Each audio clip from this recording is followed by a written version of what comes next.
The American comic Reginald D Hunter has gone through a series of emotions since Donald Trump took office as the latest president of his country, writes Richard Fitzpatrick. At first, Hunter, who lives in London, felt embarrassed.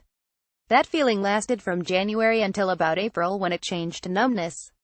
Even when you're depressed, you can't stay locked in on the emotion, he says with a shrug. I live in England, and I travel the world touring, and every country I visit has plenty of things to be embarrassed about. As individuals, we all have stuff that we're embarrassed about. Essentially, Trump is epitomizing a moment in America where we have to have a good clear-out. We have to do this right now. Fat Pete Clemenza in the film The Godfather, when he was teaching Michael Corleone how to shoot a gun, he said these things gotta happen every 5 or 10 years or so. In world history, every 50 to 80 years, we have to have a blowout. One of the problems with Trump is that he's so unpredictable. Hunter laughs when he compares Trump to the British Prime Minister, who has her own shortcomings, but with one advantage on Trump: Theresa May at least speaks to you like you might remember the last thing she said. At the very least. Hunter says that in his home place, people like Trump are called AFS, all for self. He doesn't follow any particular ideology. He's not particularly Republican or Democrat. All he seems to be for is self-capitalism.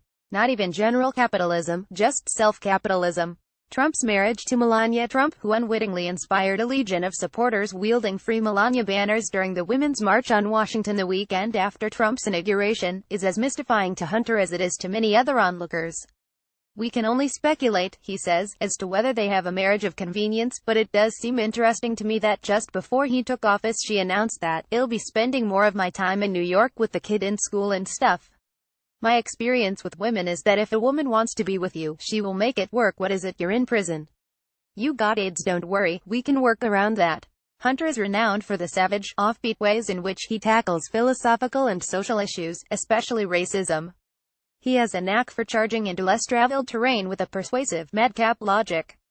On Trump's predecessor, Barack Obama, who promised so much as America's first black president, it's interesting to hear how underwhelmed Hunter was with his presidency. Obama flattered to deceive, he says. We all got played by him.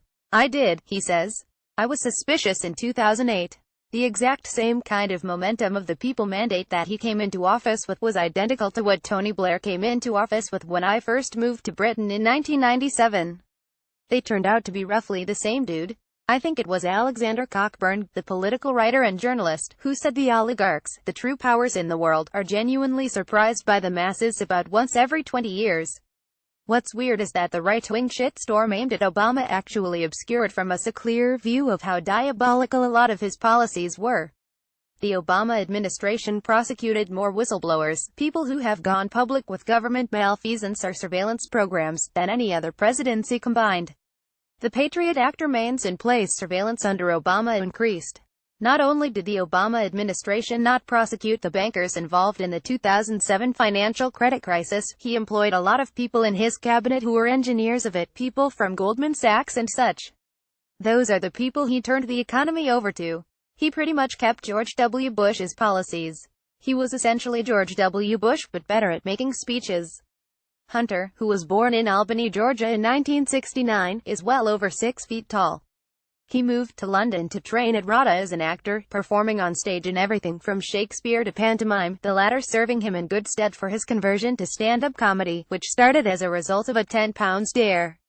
He is one of only a handful of comedians who have been shortlisted 3 times, from 2002 to 2004, for the formerly titled Perrier Comedy Award at the Edinburgh Fringe Festival, and has also picked up the Writers Guild Award for the writing on his show Pride, Prejudice, Niggas. Hunter is known to wider audiences for his appearances on English TV comedy vehicles, most notably Have I Got News for You, Chi, Never Mind the Buzzcocks, and a travel series a couple of years ago, Songs of the South, in which he revisited his old stomping ground, the Deep South. He comes from a big family, being the youngest of his siblings, born when his father was 50 years old. Hunter's mother has passed, but his dad, 98, is still truckin', still joking. If his father's timing is off with a joke, Hunter likes to kid him, don't use that being nearly 100 years old excuse. My dad still gets up most mornings and makes breakfast, and walks or sits in the yard with the dog, he adds. He's still got his prejudices. The leading people on earth at my father is prejudiced against is Russians, and it did not start this year. This is a World War II thing my dad has. He has been warning me about Russians since I was 13.